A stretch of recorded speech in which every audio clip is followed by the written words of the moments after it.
Boa. Não é mistério para ninguém, tá aí no título, já temos muitas pessoas aguardando. Jornalista renomada.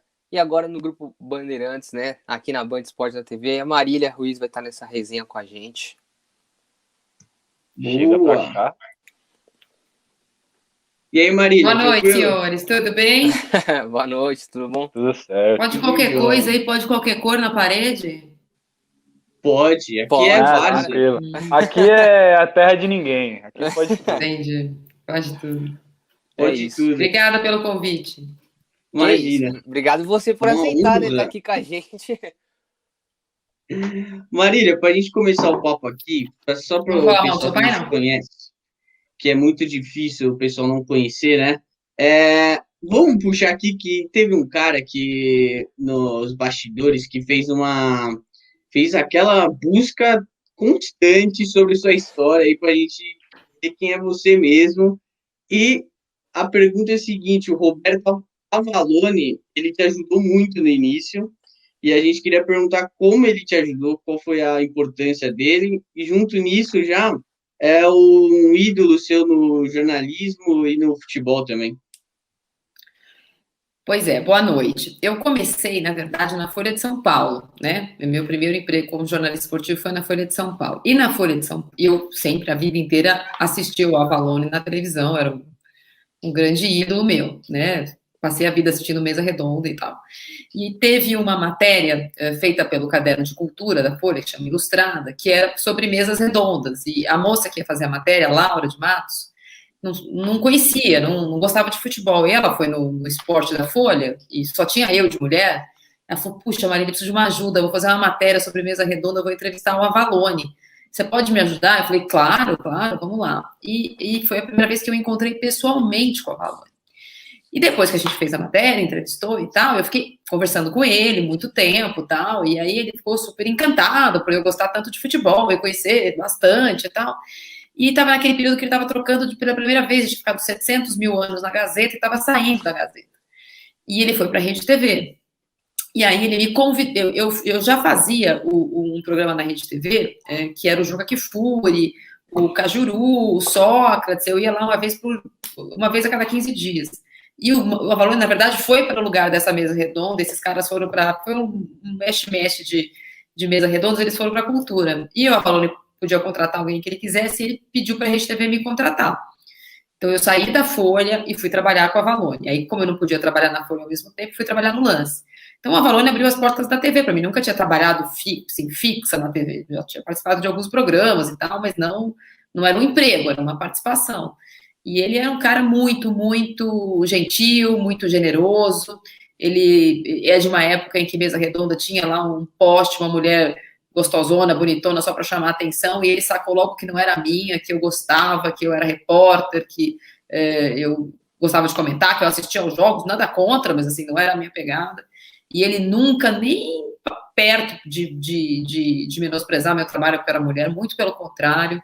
Então, foi um cara com quem eu trabalhei durante muitos anos, depois fui para a Band com ele, depois ele ficou na Band, eu fui para a Record, mas foi meu amigo até fazer a sua passagem, um grande figura, jornalista enorme.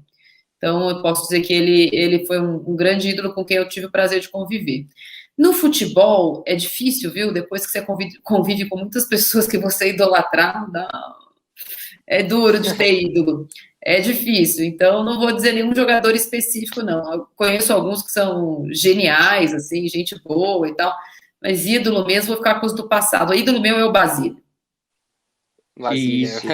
Tanto que quando a Luana Maluf veio aqui, ela disse a mesma coisa, né? A Luana disse esse mesmo problema. E puxando o gancho aqui pra gente começar a resenha, que agora chega de perguntinha, né? Luana não, Marília. Opa! Tá se confundindo aí. Luana tem muito mau gosto, não me confunde com ela, não. A gente ficou sabendo que você frequentava muito CT, assim, e tal. A gente queria saber se você sentia preconceito por ser mulher, se passou por alguma situação meio chata, assim, também, alguma coisa desse tipo. Muito. Eu sentia preconceito desde que eu nasci e resolvi que eu gostava de futebol, muito. Eu tive muita vantagem, ou se eu tive alguma sorte, foi que quando eu comecei a trabalhar, como eu virei jornalista, eu era da Folha de São Paulo, e este era um sobrenome muito importante, Quem que é aquela lá? É a repórter da Folha de São Paulo. Isso me dava, no começo, quando as pessoas não me conheciam, uma respeitabilidade que depois eu fui adquirindo por ser eu mesma, mas no primeiro dia que aparece lá uma mulher para fazer uma matéria, tem 50 caras, sim, sofria muito preconceito, fui sofrendo e fui desconstruindo. Uma pena que eu sei que eu desconstruí um pouquinho, outras mulheres um pouquinho, então sempre sofri muito preconceito, acho que hoje eu sofro um pouco menos. Acho que as pessoas vão se acostumando com a minha presença, eu faço isso há 20 anos, né? Eu comecei há 20 anos na Folha, então, 1 ano, 2 anos, 5 anos, 20 anos fazendo a mesma coisa, até tem uma coisa ruim, as pessoas param de prestar atenção que você é mulher e eventualmente eu viro um problema porque eu sou gambá, deixo de ser um problema porque eu sou corintiana, mas é um preconceito também, porque assim, essa daí pode falar, como se as outras não pudessem. Então, eu percebo que algumas pessoas ouvem o que eu falo, você entende tanto quanto homem. É um preconceito também. Eu acho que eu passei a arrebentação, assim, acho que, obviamente, que as redes sociais são um manicômio, então, aparece muitas vezes, às vezes eu até retuito só para mostrar que isso ainda acontece comigo, vai lavar louça, não sei o que. Acontece, menos, eu sei que acontece mais com quem está começando, ou com quem ainda não criou um couro, assim, sabe, uma casca para aguentar, porque, de fato, existe o preconceito. Mas, assim, você vai aos poucos, existe no jornalismo, existe em outros lugares também. Então, a gente vai aos pouquinhos desconstruindo. Eu sei que eu sofro menos, mas eu sei que eu sou privilegiada por estar fazendo isso há 20 anos. Então, tem muita gente que deixa de me xingar só porque eu sou mulher e resolve me xingar pelo time que eu torço. O que, de fato, para mim é uma grande virtude. Se o único problema que eu tenho é ser corintiana, eu estou bem feliz. Tá certo. E se isso for um problema, que a gente seja problemático pro resto É um grande elogio quando alguém fala, você é gambá. Exatamente. Mesmo. Tá certo. Marília, com vários problemas. Queria perguntar se nessa sua carreira, entre vários aspectos de apresentando o programa, estando na mesa com alguns outros jornalistas, cobrindo algum jogo no campo, teve alguma cobertura marcante, algum dia marcante na sua carreira como jornalista esportivo, que você falou, nossa, esse dia foi especial, assim, vou lembrar ele por muito tempo. Vou lembrar, eu tenho falado esse, e no último ano isso ficou muito forte para mim, às vezes posso até mudar. Foram as 2 vezes que eu entrevistei o Maradona, porque é uma coisa muito... As 2 vezes, uma delas ele não estava dando entrevista para ninguém, foi em 2008, na China, durante o dia, ele estava lá, o Brasil perdeu para a Argentina a semifinal e então depois eu consegui instalo. E uma outra vez que eu estava na Argentina para fazer um jogo de Libertadores, e um amigo meu de um jornal argentino, do Olé, essa cobertura, depois do jogo a gente foi um monte de gente jantar, e aí estavam conversando, e ele falou assim, o Maradona está cantando num restaurante tal agora, você quer ir lá? Quero ir. E aí fomos eu, esse cara do Olé, um fotógrafo, fui lá com a cara e a coragem, falei, já entrevistei uma vez, posso falar 5 minutos com você? 5 minutos. E são 2 entrevistas que eu tenho. Claro, eu já falei com o Pelé também, é uma coisa absurda, mas é porque a figura do Maradona é um negócio. Quando você chega perto do Pelé, também você sente isso, mas é que a figura do Maradona ele extrapola um pouco o fato de ser um jogador que ele foi. Ele era ainda mais na Argentina. Quando eu entrevistei ele na Argentina, as pessoas olhavam assim, em volta no restaurante, como se eu estivesse tocando em Deus mesmo. Realmente. E foi bem legal. Tá certo. Maradona é eterno, né? Alto padrão, Maradona. Aqui, ó, pra gente colocar a perguntinha da rapaziada, o André perguntou pra Marília o que você acha de hoje não ter mais o diário Lance, de qual ele era fã de sua coluna. Opa, muito obrigada. Da minha coluna Pessoa Física ou da minha coluna Tião Fiel? Imagino que da do Tião Fiel mais do que a minha. É uma pena, né? Os jornais estão passando por uma tardia, inclusive, reformulação. Acho que de todos os meios de comunicação, o jornal é que o menos conseguiu se adaptar às modernidades. Eu acho que, principalmente no Brasil, porque você vê que fora do Brasil ainda há uma força bastante grande do jornal. Aqui a gente tem patinado um pouco, né? Sobrevivendo pouco os jornais. É uma pena, porque durante muitos anos fez muito sucesso, né? Quase que não tinha concorrência. E era bem legal trabalhar no Lance, bem legal mesmo. O Lance era da hora pra caramba, tinha o mercado de transferência ali, todo janeiro tinha como. Pô, podia fazer umas campanhas no Insta, assim, né? E, tipo, migrar o jornal pro Insta, ou alguma plataforma, então algum eles tentaram, aplicativo. eles têm uma coisa online ainda. Eu saí do Lance já tem 11 anos. 11 anos. Eles tentaram, acho que eles estão com uma versão online. A questão é que, assim, a operação a operação de jornal é cara, né? E é muito mais fácil você comprar notícia de agência de notícia e só reproduzir, né? Só dar uma reembalada ali de um jeito que a torcedor gosta de ler. E aí não é a mesma coisa. Sim. Sendo que hoje muitos jornais têm.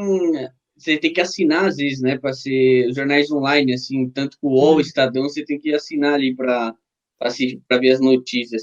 Os caras estão se reinventando, né? Nova era aí, o pessoal tá dando o seu jeito. Só que aí também pega. Tem várias páginas que dão a mesma notícia de graça, e aí tem os jornais que tem que pagar para assinar para ver as notícias. Aí, por isso que a gente fica esse. É bem difícil, porque é uma operação que não fecha às vezes. Então, é óbvio que se você pagar, você vai ler uma coisa de melhor qualidade. É óbvio.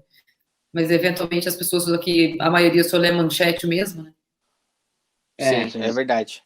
Ler manchete, a gente tira conclusões precipitadas, é complicado. Exatamente. O Twitter que o diga. E, Marília, você falou do Corinthians. Não, na real, eu não sou corintiano, sou São Paulino, então acho mais legal o Ian falar disso. O Matheus é desprovido de inteligência, assim como o Armandinho, que um é palmeirense e outro é São Paulino, então os caras não é corintiano. Então, aqui, a gente convive bem com as diferenças. Tô brincando, mas falar aqui... Minorias. Minoria, são minoria, né? Ó, minoria até aqui na live, estamos em 2, eles estão em 1.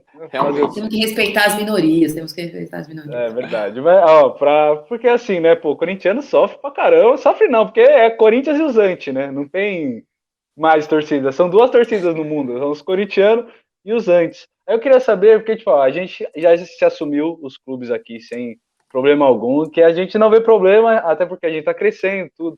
E você, como é que para você, para se assumir corintiana e no meio do cenário todo não sofrer, sei lá, tipo, se ela é corintiana, não vou ver nada dela. É igual muito fala do Neto, né? Falar, o Neto é corintiano, só fala do Corinthians, só fala coisa do Corinthians, não vou ver nada dele. A questão é assim, o Neto ainda é um ex-jogador, né? Então, dificilmente ele teria a imagem dele atrelada ao fato de ele ter sido ídolo de uma torcida. Quando eu entrei na Folha de São Paulo, vocês não eram nem projeto, provavelmente, não existia a internet como existia internet, mas não como existia hoje. Não era uma questão para mim não assumir o time que eu torcia. Né? Eu gostaria muito de ter o poder porque eu torço o Corinthians, os outros times não vão ganhar, ou o Corinthians vai ganhar. Então eu nunca não assumi, nunca foi uma questão, porque eu nunca fui notícia, eu não sou a notícia, eu dou a notícia. Então, quando entrei na Folha, eu era setorista do Corinthians e fazia o painel da Folha, painel Futebol Clube. Depois eu virei setorista do São Paulo e as pessoas sabiam que eu torcia para o Corinthians. E aí, quando você vai para a televisão, as pessoas meio que confundem um pouco o fato das pessoas te conhecerem, com você ser jornalista.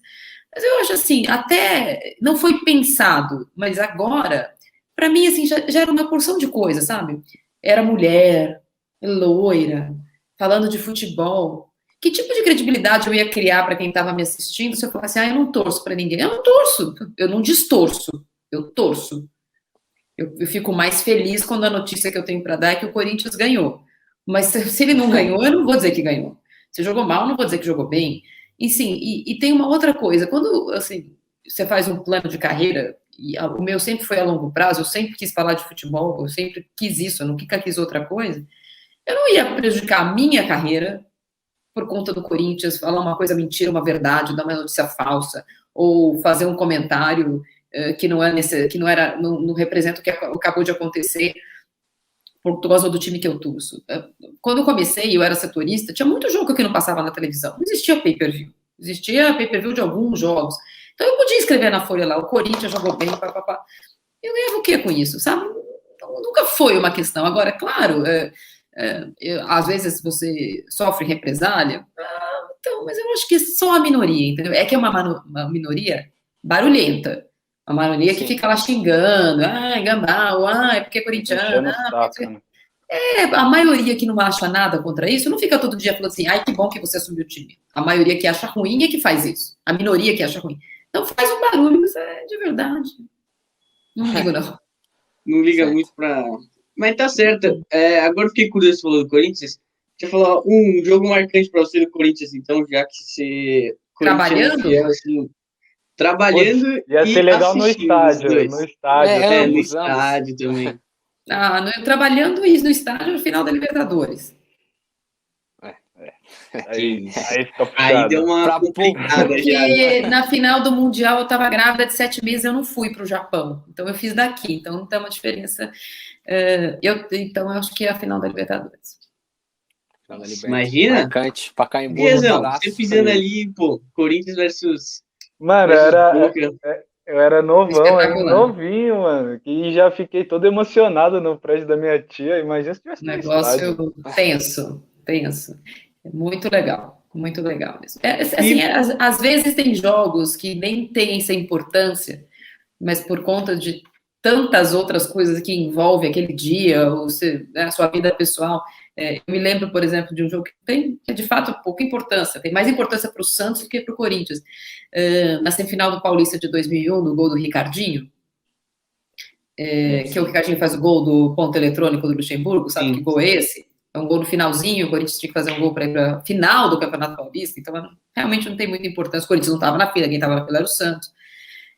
Mas a gente estava eu trabalhava na Folha, a gente estava no estádio em 3 repórteres, eu, um cara que era santista e um outro, e também estava um pessoal do Lance, eu não trabalhava no Lance ainda, mas os 2 repórteres do Lance eram santistas, meu irmão mais velho, que trabalhava no Agora, também estava, então tinha um monte de gente, e eu estava fazendo o relato do jogo, que é a história do jogo. E aos 40 do segundo tempo, naquela época, você tinha que acabar o jogo e mandar o texto, porque o jornal fechava, não dava tempo de você ficar... Então já tinha escrito. E aí o Santos vai para a final, não sei o quê. E agora que eu terminei o texto, você espera só mais um pouquinho, não vai acontecer mais nada, tal, que eu levantei o olho, sabe quando você começa a ver a jogada? E assim, eu fui vendo, e as pessoas foram levantando em câmera lenta, assim, na sala de imprensa, e os 2 caras que estavam do meu lado eram santistas, né? E na hora que sai o gol do Ricardinho, o cara que estava do meu lado, ele afundou na cadeira, assim, mas ele afundou de um jeito tão triste, e eu fiquei tão feliz. Eu só olhei para ele e falei assim, eu tenho que mudar o texto. Ele fez assim para mim, eu não consigo. Aí eu comecei a mudar o texto, porque tinha sido épico, no último segundo e tal. Aí depois, no fechado, descobre-se a história do ponto eletrônico. Então esse é um jogo legal também, porque foi muito rápido e teve que trocar tudo. Então também foi um jogo legal. Mas acho que a final da Libertadores é imbatível. Sim, mas falando da Libertadores de 2012, você estava no estádio Corinthians versus Vasco, no Pacaembu? Corinthians versus Vasco da defesa do Diego Souza. Gratidão eterna, Diego Souza. Tava. Eu queria saber quando você viu o Diego Souza vindo lá de trás, qual foi as coisas que passou pela sua cabeça ali? Então, a questão é que eu não tive a impressão que todo mundo teve, porque no estádio eu não vi a bola tão perto como ela passou. Nossa Senhora. No estádio parecia que o Cássio tinha saído e feito a defesa, difícil e tal, mas não parecia que ele tinha perdido o gol tão feito. Quando eu vi na TV, eu falei, podia ter morrido naquele lance. Mas na TV aparece ele correndo o tempo inteiro, né? Então. Exato. Mas sempre que eu vejo o Diego Souza, eu agradeço. Então, acho que a torcida corintiana teve até uma zoeira recente no campeonato desse que acabou. Foi Corinthians e Grêmio, o Cássio acabou perdendo um pênalti do Diego Souza, e aí na entrevista ele segura a risada, porque ele fala, velho, tá marcado, não tem o que fazer. Vai fazer. Eu sou Carrasco. Não é a primeira vez, né? Não é a primeira vez. Acho que o Cássio depois aqui, acho que pegou 3 pênaltis do Diego Souza. Exato. E ele quer bater. Não deveria mais, né? Desiste. Diego Souza é ídolo do Corinthians? Demais. Gratidão.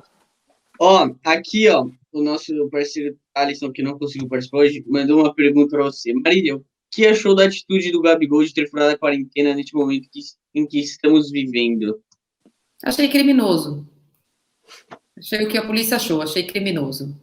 É estúpido, é babaca, é sem noção, e neste caso é criminoso. Não só furou a lei, como ele fez um ato de contravenção penal. Então, o criminoso cabe aqui. Ele não errou. Ele praticou um crime contra a saúde dele, contra a saúde das outras pessoas, contra a lei federal que não permite jogo de azar no Brasil.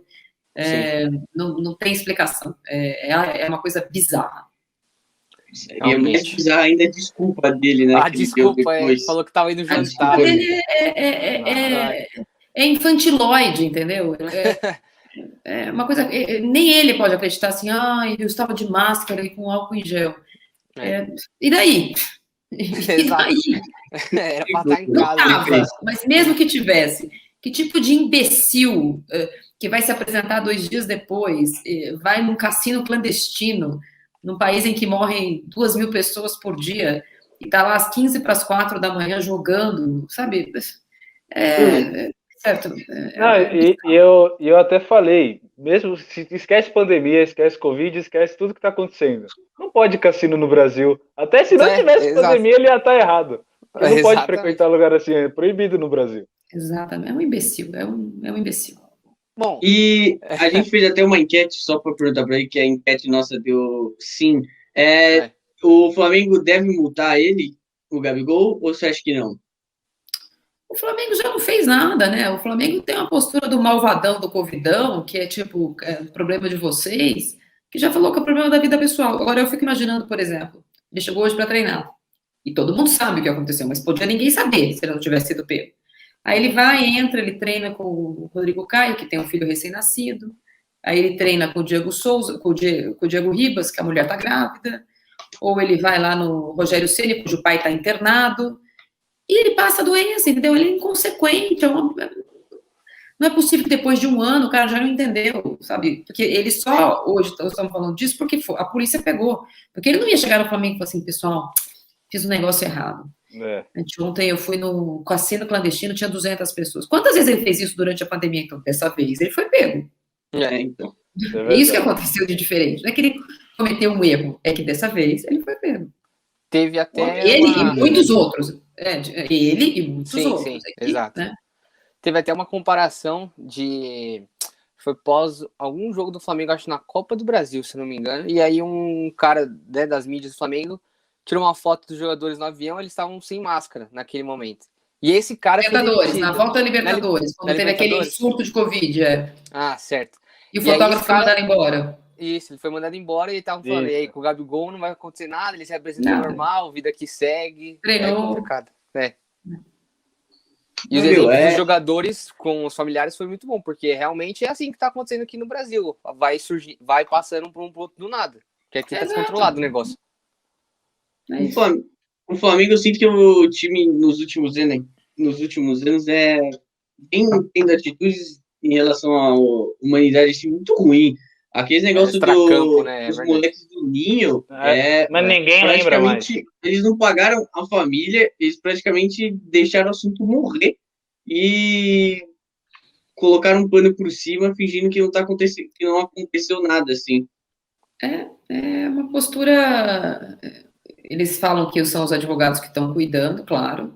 Eu imagino que sim, deveriam ser advogados cuidando, mas é de uma desumanidade, sabe? No dia que foram lá colocar flores, não deixar familiar entrar e não falar do assunto e não ter dinheiro para pagar o salário lá, os 10 mil de bolsa para essas famílias, enquanto o dinheiro da justiça não é resolvido, e vai lá e paga 70 milhões num, 80 milhões no outro.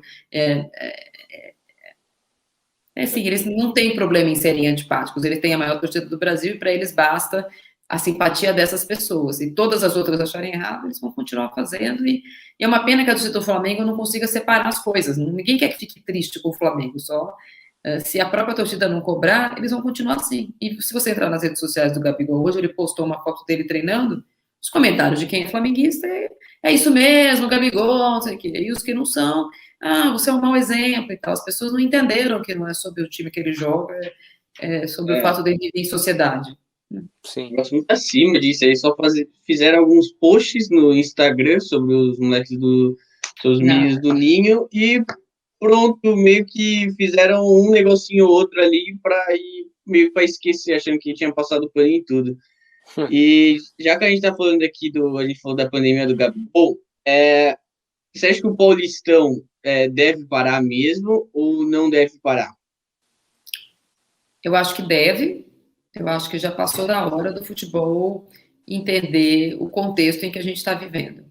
E acho que também já passou da hora. E eu não acho que tem que fechar tudo ou não tinha que fechar tudo. A questão é que agora tudo fechou. Porque não tem lugar no hospital. Não é sobre quem é seguro, não é seguro, porque isso, porque aquilo, porque as pessoas estão dentro de casa, isso é um bálsamo. Gente, para minha mãe não é um bálsamo. Né? É como se o futebol fosse todo mundo dentro de casa, porque todo mundo gosta de futebol. A vida não é assim. As pessoas gostam de ir no parque andar de bicicleta, elas não podem ir. As pessoas gostam de dar uma volta no shopping, elas não podem ir. As pessoas que querem, sei lá, correr no Ibirapuera não pode ir. Criança que quer dar uma volta na praça com o cachorrinho não pode ir. Por que futebol pode? Enfim, eu entendo, porque nunca foram tão testados, outras categorias não são tão testadas. Eu também acho que sim. O futebol fala, a gente é obrigado a acreditar. Quem falou que não tem categoria tão testada? Os médicos são mais testados. Os fisioterapeutas são mais testados. As professoras, dependendo da escola particular, são mais testadas. Eles colocaram o número na mesa e a gente tem que engolir. E falar que o futebol é seguro é uma coisa muito complicada, porque a quantidade de jogadores que já pegaram essa doença, ela é muito significativa. Eles vêm com um número de 2%, não tem nenhum clube que eu conheço que só 2% de jogadores pegaram. Todos os clubes têm os 40 jogadores e uns 4 ou 5 já pegaram. Isso daí já dá 10%, pelo menos. Dos melhores, por exemplo, o São Paulo, que é um dos menos afetados, tem 5 jogadores. Não tem 50 jogadores no time. Portanto, já é mais de 10%. Então, a única coisa de segurança que, eventualmente, o futebol pode dizer que oferece é que, com a testagem constante, você consegue eliminar o jogador ali do meio. E outras categorias, a maioria das categorias, isso não acontece. Isso é uma coisa. Agora, essa postura egoísta do futebol, ela é ofensiva, porque não tem ninguém hoje nesse país que não conheça alguém que já está doente, que ou já esteve doente, ou não conhece alguém que já morreu. E o futebol é a única, todo mundo tem que se adaptar, todo mundo fez concessão, não pode ir na escola, não pode trabalhar, trabalha de casa, tem que ajudar a criança na escola, que está fazendo escola de casa, não pode visitar pai, não pode visitar avó, só o futebol não pode fazer concessão, não pode mudar o calendário, não pode mudar a fórmula de disputa, não pode nada. A única coisa que eles puderam até agora é não ter público, mas porque é a ordem do governo, porque se fosse ordem de dirigente, já tinha público. E já tentaram várias vezes. Eles já tentaram. Então, eles não fazem concessão nenhuma. Eles têm que jogar todos os campeonatos, todas as datas, do jeito que era. Não importa se não cabe no ano. Eles querem mudar o movimento de translação da Terra. Tem que ter mais de 365 dias, porque eles querem jogar tudo. Não faz nenhuma concessão. O planeta inteiro faz concessão. Menos o futebol brasileiro. Não dá, né? Não dá para defender uma coisa dessa. É verdade. Do público que você citou, tem até da Libertadores agora, final, né, Palmeiras e Santos, que a Conmebol disse que esses só convidados, os clubes eram já acabou esse assunto de Libertadores, ninguém tá falando mais. Acabou já, todo muda o assunto. Vamos falar do Tigres, então. Não entendi o que você quis dizer. Tinha lá 5 mil pessoas. Por quê? Quando o dirigente que manda, tem público. Então, o futebol não fez nenhuma concessão. Quantas vezes já não teve um movimento? Vamos tentar 10%. Os caras perderam a noção, entendeu? Perderam a noção. Verdade. Os caras pensam no dinheiro. Teve uma época que quase conseguiram, né? Acho que 30% do estádio. Quase conseguiram. O Neto deu uma chilique, que eu lembro, que falou um monte. Mas aí a gente tá falando do Paulistão. Mas, por exemplo, o Paulistão para. Os outros estaduais continuam. E aí, como fica? Você não acha que o Paulo, por exemplo, tem que parar todos os estaduais, para no Brasil inteiro? Porque se para só aqui em São Paulo, os outros times também vão ficar muito à frente em relação ao treinamento, em tudo. E depois o calendário vai ficar pegado. Então, na teoria, você pode ter razão. A questão é assim, eu, na minha opinião, acho que a gente não pode tratar coisas diferentes de forma igual. Faz muito tempo que existe a necessidade de a gente discutir os estaduais. Quando a gente fala isso, parece que a gente está falando dos 27 estaduais. Não, a gente está falando do Carioca, do Paulista, do Mineiro e do Gaúcho.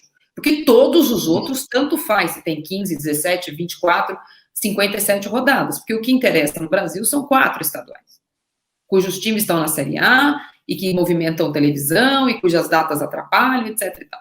O que não dá para falar assim, o Paulista precisa mudar, porque esses times sempre estão envolvidos, os principais times estão sempre envolvidos em outras disputas, inclusive põe time misto, põe time reserva e menospreza o campeonato. Então, eu acho que o campeonato amazonense tinha que ter 25 datas. Agora, o paulista não pode ter 16. Então, não cabe no calendário, não dá para jogar. Então, dado tudo o que aconteceu, o que eles tinham que ter feito é assim, olha, então vamos fazer uma concessão. Em vez de ter 16 times, a gente faz 2 grupos de 8, classifica 4 e já vai para a semifinal. Em vez de jogar 12 datas de primeira fase, vocês vão jogar 7 datas de primeira fase. Só joga dentro do grupo, classifica os 2 melhores de um, os 2 melhores do outro, vai ser final e final. Você diminui das 16 datas de estadual, você joga 11. Você já abriu 5. Você podia ter dado férias para os times que jogaram até o final de fevereiro. Ou então você vai assim, não, você quer as 16 datas, tudo bem, os grandes entram nas quartas de final, então, que é isso que eles querem, de qualquer forma, que os grandes vão para as quartas de final, certo? Então põe os 4 grandes e faz os outros times disputarem as outras 4 vagas. Ninguém faz nada, não pensa, entendeu? Os caras não pensam. Os caras só querem que faça jogar. O Palmeiras joga o time Z, o Corinthians, você não sabe nem quem tá jogando, você tem que pegar ali, ver se tá escrito mesmo, porque se o cara tá com a camisa, se o cara tiver com a camisa de um e for outro jogador da base, ninguém sabe, porque ninguém nunca viu isso. Então, o que eu acho é que assim, não dá pra, isso que você falou assim, vão estar mais bem preparados ou menos bem preparados, eu acho que não dá para comparar, acho que a gente tem que ter pensado um jeito, já que no ano passado não fizeram isso, e essa temporada vai ser pior que ano passado, tinham que ter adaptado o calendário, porque inclusive seria conveniente esportivamente e economicamente você ter um campeonato mais bem disputado. Nós já tivemos 4 rodadas de campeonato paulista. Obviamente que se eu perguntar para vocês, vocês vão saber, mas se eu sair aqui na rua, o porteiro que sempre fala de futebol comigo, e perguntar quanto foi os 4 jogos do Corinthians até aqui, ele não vai saber nem contra quem jogou. Jogou com o Palmeiras, foi 2-2. Aí ele vai falar, jogou com o São Caetano? Não vai saber, porque é um campeonato que não está chamando nenhuma atenção. Então, podia não estar jogando esses jogos. Podia ter feito um campeonato mais curto. Não, vamos jogar 16 datas e vai todo mundo morrer de coronavírus. Jogadores vão ser estourados daqui a um mês, porque tem que jogar. É isso. E também o campeonato só começa a ganhar valor, começa a ganhar alguma expressão lá na reta final. Quartas, né? É nas quartas quando pega os times grandes um contra o outro. Ou quando o São Paulo é eliminado do Mirassol. Quando o Corinthians quase caiu na fase de grupo, aí vai a fase final ali, que aí conseguiu recuperar, aí consegue. Mas no Paulista, as 10 primeiras rodadas aqui agora, ninguém vê, velho. Não tem ninguém sabe. Os jogadores do Santos que estão jogando, sabe? Além de desumano, tem a menor importância. Sim. Não tem a menor importância, e você pega o ano passado, o Corinthians e Palmeiras, eu acho que o campeonato só teve valor, assim, na final ali, que foi o negócio mais comentado ali. Foi uma Corinthians e Palmeiras, porque se o Palmeiras tivesse ganhado o Paulista em cima do Mirassol, não tinha comentário nenhum. Não ia ter tanto gosto quanto teve pra gente, né, e tudo mais. Realmente foi uma decisão ganhar, né? Exato. Que agora virou Paulistão, né? Teve que dar porque o outro ano era Paulistinha. Quando a gente ganhou 3 vezes seguida, era Paulistinha, né? Agora é Paulistão. Quando aquele cara que tá na presidência lá do Palmeiras falou, porque quando ele falou aquilo, eu falei, pronto, ele fez a maior cagada, porque foi ridículo o que ele falou. Porque, fazia um tempo que o Palmeiras ganhava o Paulistão, eu já tinha visto uma vez, era muito pequena. E ganhamos em cima do nosso maior rival, e depois daquela final de 2018, vocês ganharam no Allianz. Então eu fiquei muito feliz. Pra mim, sempre foi Paulistão, mas aí tem as controvérsias. Paulistinha, aí quando ganhou, todo mundo ficou pá. Quando ganha, vira Paulistão, só chamou a atenção. Por exemplo, era Mundial, aí virou Mundialzinho, que perderam.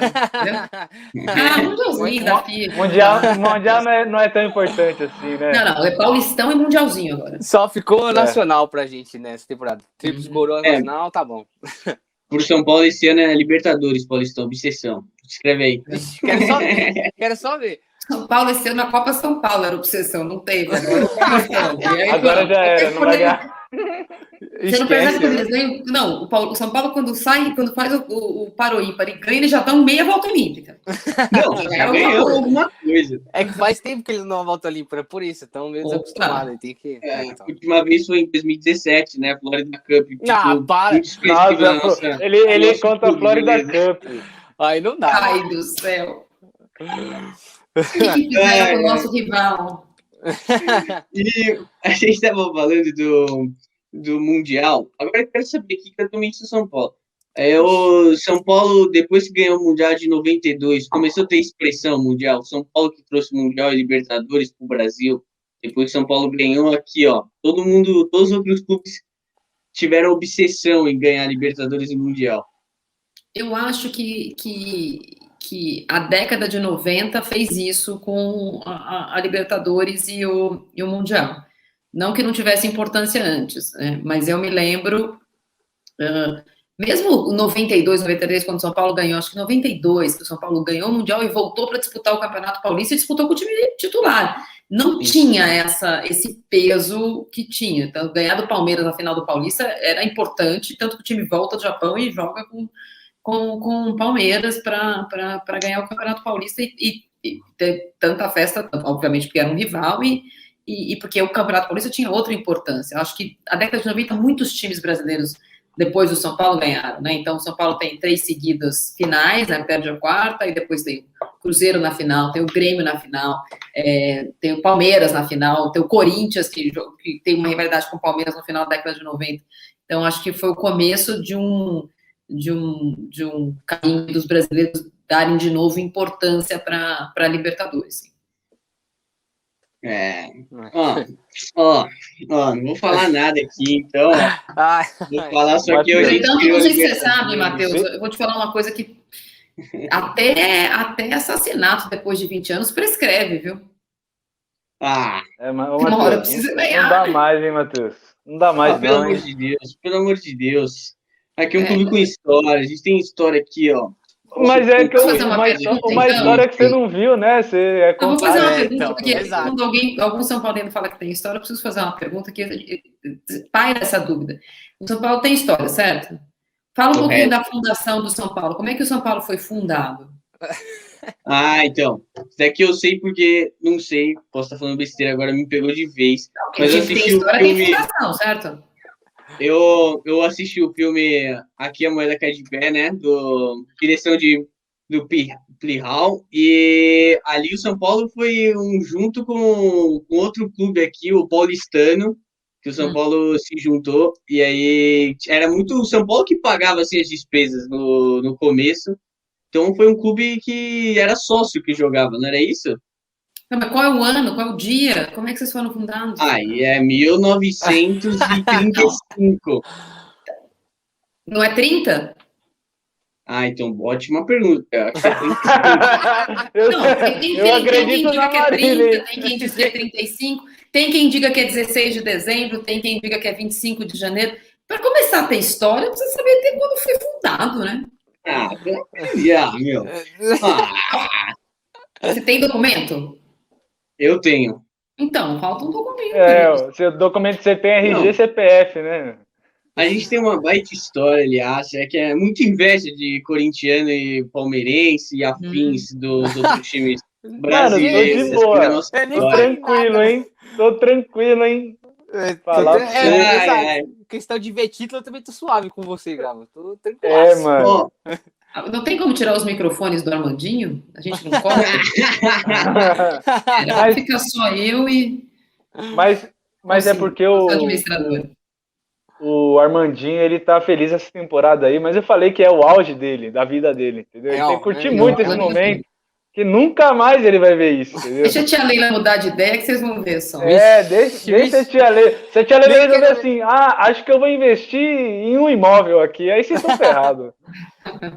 Em um imóvel, ela compra o país. Isso é verdade, ela compra São Paulo inteira, se ela quiser. Deixa eu investir num imóvel. Cadê a escritura do país? Estou comprando aqui. Ela consegue. Ela consegue. Mas falando ali do Corinthians, você acha que o time do Corinthians hoje, avaliação, bom, ruim, fraquíssimo, o atual elenco do Corinthians? Sofrível. Péssimo. Sofrível. Sofrível, abaixo de fraquíssimo já. Ó, é que eu acho que vocês não viram o jogo contra o São Caetano. Não. Eu vi. Porque, assim, ontem foi triste. Porque o time do São Caetano já é triste. O time do Corinthians conseguir fazer 1-0 gol de cabeça sem criação nenhuma é mais triste ainda, nossa senhora. Meu Deus do céu, não tem como, mano. Não dá pra acreditar que o time do Corinthians tá assim. É a história de vocês. É muito ruim. Ai, meu Deus, a rivalidade vai ser boa. É muito ruim mesmo esse time. Eu acho que, assim, é um time envelhecido, né? Os melhores jogadores o auge dele já passou. Cássio, Gil, Fagner, Fábio Santos, esses são os melhores jogadores. O Gil passaram do auge faz tempo e é uma geração nova de jogadores com não muito talento. Então, a soma disso não dá. E o técnico é fraco, não gosto dele. Acho que não melhora o jogador, não sai da mesmice. Eu acho que é sofrível. Vamos sofrer. Prepare-se. Faz parte. Acho que o Corinthians ainda vai ficar uns aninhos aí sofrendo até arrumar a casinha. Ou você acha que tipo, colocar um milagre aí? Ou precisa ter gente boa lá dentro? A questão é que a gente não tá na fila, né? E isso dá Dá uma tranquilizada, né?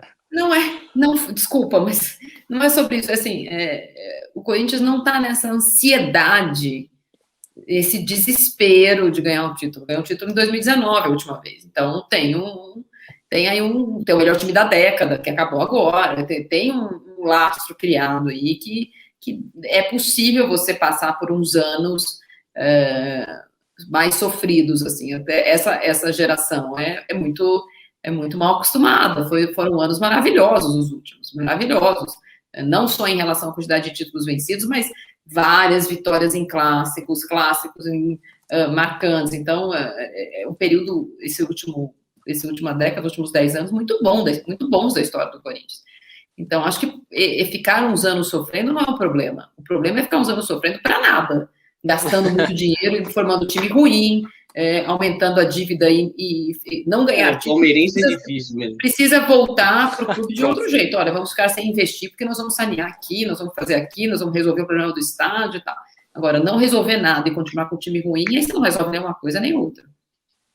Não. Eu acho que o Corinthians precisa arrumar a casinha ali, vamos dar aquela segurada. Essa geração aí, ó, muito mal acostumada. Falta um pouquinho de São Paulinos aí também para dar uma revigorada ali para aprender a Você vai ter que me dar umas aulas, irmão, porque eu não sei como que é ficar um ano assim sem ganhar título. Agora que eu tô aprendendo, mano. Se prepara, é complicado, uma eterna Série B que a gente vive. Eterna Série B. Aqui, ó. O nosso querido chefão, ele pontuou um negócio muito importante, que isso sem contar que fomos roubados contra o Novo Horizontino. Fomos quem? O São Paulo, lógico, pelo amor de Deus. São Paulo, você acha que ele foi pênalti, Marília? Foi muito pênalti. Foi muito pênalti. É que essa jossa desse VAR é um lixo completo. Ele piora os árbitros, porque os árbitros falam assim, bom, se eu não der e for, alguém vai me chamar para dizer que é, então o juiz, ele já apita o jogo com freio de mão puxado, sabendo que tem uma cola eletrônica, e a cola eletrônica é uma porcaria. Neste caso específico, eu desconfio, inclusive, de boicote a Edna, porque é mulher, e há muita trairagem na arbitragem, já ouvi muitas histórias, fiz muitas matérias sobre isso. E ela foi muito elogiada pelo Mundial de Clubes. Puxa, né? Aquele Gignac, que grande ídolo da história do Corinthians. Pelo Mundial de Clubes. E na sequência, fez uma arbitragem muito boa, muito limpa, de Corinthians e Palmeiras, num dia daquele dilúvio em São Paulo. Nossa, e aí, na sequência, ela foi escalada para esse jogo. E, assim, ela não deu um pênalti claríssimo, é verdade. Ela tinha que ter dado em campo. Só que tinham 5 caras no VAR. 5. Os 5 caras não acharem que aquilo foi, porque o protocolo é o seguinte, ela não deu. Aí, o que acontece? O tio lá fala assim, viu, amiguinha? O que você não... o que você viu? Ela vai falar assim, eu vi que houve uma disputa de bola. Ele vai falar assim, não, coleguinha, acho que você tem que ver de novo. Teve falta. Aí ela vai lá na casinha e vê. Ninguém chamou ela para ver. Porque ninguém, teoricamente, achou que foi pênalti. Agora, é impossível não achar que aquilo é pênalti. Eu, com dor no coração, teria que dar o pênalti, porque é muito pênalti. Então, É para esses lances que foi inventado o VAR. O VAR não foi inventado para traçar a linha do quadrado da hipotenusa. O VAR foi criado para você tirar erros absurdos como esse pênalti para o São Paulo. E a porcaria do VAR não funciona nem para isso. Então, não sei para que serve. É um absurdo não terem chamado a Edna lá para ver no VAR, porque, pelo amor de Deus, aquilo ali foi muito feio de pênalti. Foi muito. E aqui, ó, para a gente finalizar com a Marília, vamos colocar umas perguntas do chat que tem bastante aqui, ó. Tem bastante gente pedindo, aliás. O David mandou, boa noite a todos, por favor, manda um beijo e abraço para a Marília. Tive a oportunidade de conhecê-la uma vez no Pacaembu, estava em trabalho. Aqui também, ó, zoando o São Paulo, Ferdinando, 1930 ou 35, eis a questão. O time não tem história, cara, não sabe quando jamais saberão. Quem fundou o São Paulo? Não sabemos. Quando? Não sabemos. É inveja, é tudo inveja. Não é inveja. Jornalismo. Pelo amor de Deus. Sabe que inveja de vocês querem ser jornalistas? Tem perguntinhas que você tem que responder no lead da matéria.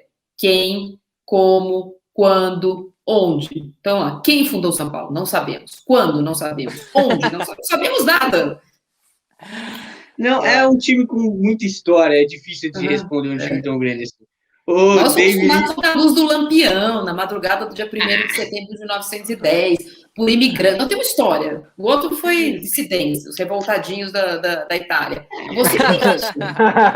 Revoltados da Itália é bom. Revoltados da Itália foi genial. É muito complicado. É que o David também mandou. Por essa razão, não consegui falar com ela. Faço um trabalho social aqui em Mauá. Muitas mulheres têm ela como referência de ser uma mulher de personalidade. Um beijo e abraço a todos. Beijão. Aí sim. Aqui, ó, também temos o Cleiton também tá do lado do Armandinho, que o Palmeiras é o clube do Brasil que tem mais títulos importantes. Aqui ele escreveu todos os títulos. Então, Armandinho, lá, deixa né? eles aí. Eles se acham grandes, Não, assim, é que eu tô em uma... Eu posso fazer uma pergunta para o Armandinho? Posso fazer uma Pode. pergunta para você? Eu tô amando ser da mesma bancada de discussão aqui, velho. Eu tô amando. Vou fazer uma pergunta simples. Minha filha de 2 anos, na live da liçãozinha dela, ela consegue. Conta para mim até 10. Essa é muito, porque, assim, muito é o controverso. problema do Silvio Santos. É 1, 2, 3, pi, 10. Não, cadê o 5, o 6, o 7? Sei lá, ganha 94.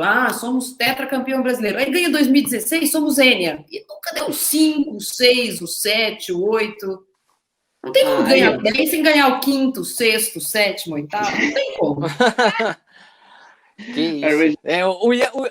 Gabo, o Ian ficou com sorte nessa live. A gente tá, velho. Eu tô numa paz de espírito pelo atual momento do meu time, mas eu tô recebendo várias aqui. Mas tudo porque depois do 4, pra eles é o 9. Não, depois do 4. Eu já zoei muito ele, velho. É que eu não consigo falar porque a minha história é muito grande. É que recentemente tá muito marcado pra eles o nome do meu time, né? 4-0, nananã e tudo mais. Eles não engoliram ainda aquele 4, aquele negativado. É complicado, mas tudo bem. Eu já te parabenizei aí, velho. Já passei por tudo que você tá passando, mano, e muito mais. Mas e muito mais ainda. Mas, mano, tudo bem. A Marília tem coisa pra me falar. Você não tem. Você perder de 4 é doloroso. Perder de 4 é doloroso, ainda mais pro principal rival. Agora, quando você perde de 4 pro principal rival, no melhor momento da história dele, você fala, bom, o time é muito melhor. Agora, perder de 1-0 com o gol do Danilo Avelar, perder de 1-0 gol do Juninho Capixaba. Perdeu pro Gil, 1-0 gol do Gil ano passado. Então, assim, eu acho que a gente vai com requintes de crueldade. Quando é pra perder pro time muito melhor, é muito triste, vou dizer que não é muito triste. Agora, eu não gostaria de ter perdido dentro de casa com o gol do Danilo Avelar, é cruel. Ali foi bem complicado mesmo. O Sidney perguntou, se o time do Corinthians tem sem número, tem história, além, lógico, dos noticiários policiais.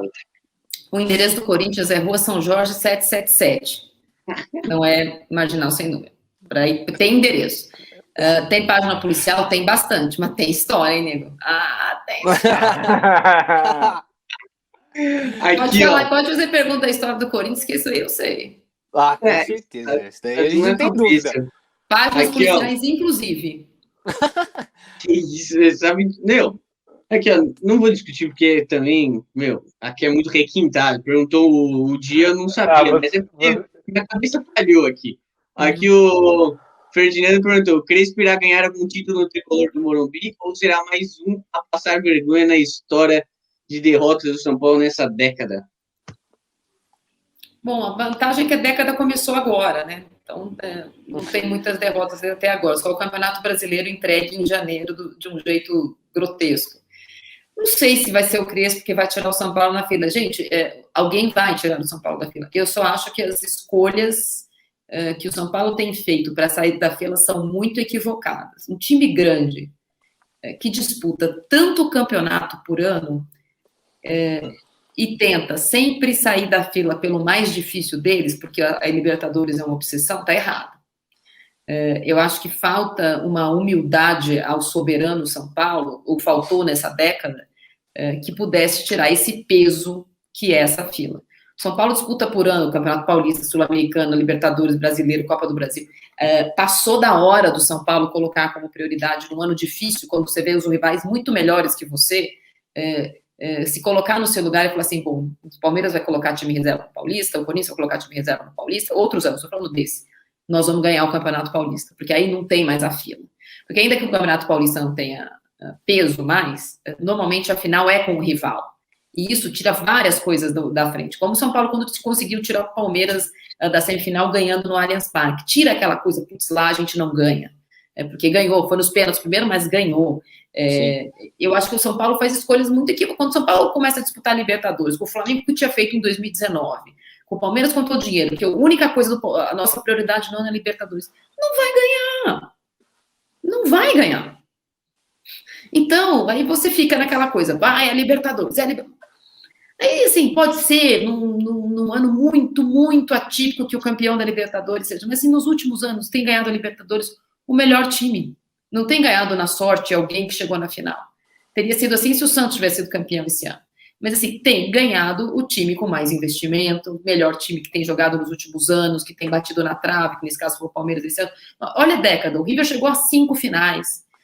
O Palmeiras chegou perto em algumas finais, o Flamengo chegou perto em algumas finais, o Grêmio tem sempre disputado. Não é tão fácil assim. E eu acho que o São Paulo faz escolhas erradas, porque para ganhar a Libertadores talvez seja muito mais fácil com o time com menos pressão. Agora começa o ano, vai jogar com o Binacional, perde. Vai jogar, entendeu? Eu acho que o São Paulo faz escolhas erradas. Poderia ter feito escolhas diferentes, não exatamente esse ano, que foi um ano completamente diferente, mas eu acho que tem feito escolhas equivocadas. E isso faz o time ficar aumentando a turbulência do negócio. O São Paulo, por exemplo, não precisava ter começado a derrocada no Campeonato Paulista em Itaquera, como começou. Quando o Diniz vai lá e coloca um time que está cansado, que vai disputar a semifinal da Copa do Brasil, o time titular do São Paulo para jogar em Itaquera contra um Corinthians que não ganha de ninguém, ele não tem outra opção a não ser ganhar, e ele perde. E aí é uma coisa que tem se repetido, entendeu? O São Paulo faz umas escolhas. O São Paulo tinha lá uma vantagem, ia jogar uma semifinal de campeonato. Se ele tira alguns jogadores titulares, ele tira o peso de falar, puxa, vai ser dessa vez que vai acabar o tabu. Não, vai pro time titular. Machuca o Luciano, machuca não sei quem e perde a porcaria do jogo. E aí sai do jogo já para uma semifinal, tipo, de novo, tabu, Corinthians, não tem o jogador, não tem substituto. Eu acho que falta alguém como diretor de futebol, eu acho que agora o Muricy é um cara muito, muito bem colocado ali, para tomar decisões estratégicas mais bem tomadas. Eu acho que se o São Paulo não for agora com o Muricy e companhia, bom, vamos reformar o time aí, mudar, já que a gente não tem história de acordo com a Maria. Não gosto que fale mal do São Paulo, né? Há anos dando alegria pra gente. Velho, pô. Mais que o São Corinthians. Paulo aí, São Paulo, mano. Ele nunca decepciona a gente. Nunca decepciona. Jamais decepciona. Sabe, esses caras é muita inveja, eu diria. Vamos continuar aqui as perguntinhas. Você acha que vai acabar com o Novo Horizontino? 1 minuto de jogo, saidinha de bola. Falar, é hoje que vai ser divertido. É um absurdo, aquilo lá foi um absurdo pra mim. É um absurdo o VAR, principalmente. O Fernando, que faz o ídolo do Corinthians, é um cara que não jogou lá. complicado também isso. Os corintianos são assim mesmo, eles têm umas ideias meio... Que eu falei do assim. Gignac, é isso? Foi quando você falou do Gignac, Desse ano, o melhor jogador da história, jogador do ano do Corinthians é o Gignac. É, Não óbvio. tem nenhum problema em falar isso. Tem nem o que comentar. Querendo ou não, ele postou no Instagram dele, né, com o arrobazinho do time. então. Mas tudo Até bem, porque ele joga melhor que todos os jogadores do Corinthians juntos. Deixa ele. Aqui, ó, as últimas duas. André perguntou qual o melhor time do Brasil para vocês. Acho que não vai fugir muito aí pra gente. Eles são clubistas, é claro, eles não vão assumir quem é o melhor mesmo, de verdade. Então, para vocês é o de vocês vão falar... É hoje? A pergunta é de hoje ou a pergunta de... Atualmente ou... E tudo. Pô, acho que é essa fase, né? Desde o ano passado, assim, junta tudo. Não, o melhor time da história do Brasil é o Corinthians de 77. O resto, aí vocês veem. Você escolhe o Flamengo do Zico. O Corinthians de 77 é imbatível. Eu acho que é o Galo. Mas é que eu não entendi a pergunta. Se é o melhor time que está jogando hoje ou o Palmeiras. Não tem discussão, tem? Hoje se é o melhor time que jogou... é o Santos do Pelé. Por isso que eu não sei exatamente qual é a pergunta. É o melhor time do Brasil para vocês. Acho que deve ser hoje mesmo. Aqui, a última alfinetada. Lembra da história da segunda divisão? A minha eu lembro, mas tem gente que tem duas no currículo, né? Tem gente que tem 100% a mais de experiência. Disso, não precisa. A gente entendeu. Pô, eu já vi de tudo. O dobro de experiência. Melhor você falar sobre isso. Então, uma experiência diferenciada, porque eu garanto, se vai 2 vezes, depois volta tranquilo, volta com sorte, que vem o que vem acontecendo nos últimos anos, entendeu? Mas é complicado, é bem...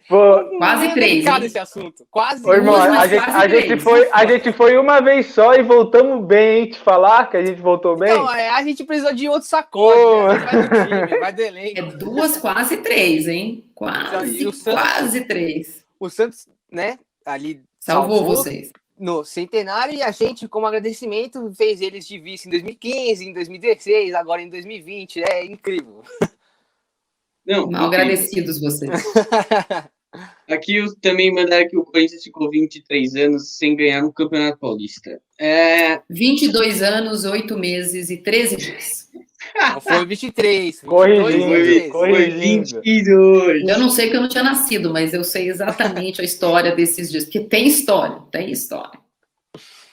Bom, Marília, a gente queria agradecer de verdade pela resenha, pela puxada de orelha em todo mundo, pelas opiniões aí, por contar sua história também.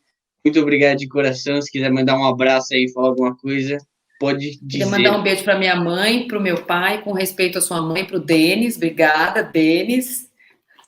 E sucesso para vocês, estão aí. Quero ver me chamar quando o Corinthians ganhar também, não só quando o Corinthians estiver porrada. Pode deixar que a gente próximo título do Corinthians a gente chama, o Campeonato Paulista desse ano aí, a gente chama. E você coloca eles na linha, hein? Por favor. Qualquer coisa te manda umas dicas por WhatsApp. Falou, certo? Pode deixar que o Ian não coloca, porque o Ian não é tão forte assim. Mas, Marília, muito obrigado, viu? De coração, é nóis, estamos juntos.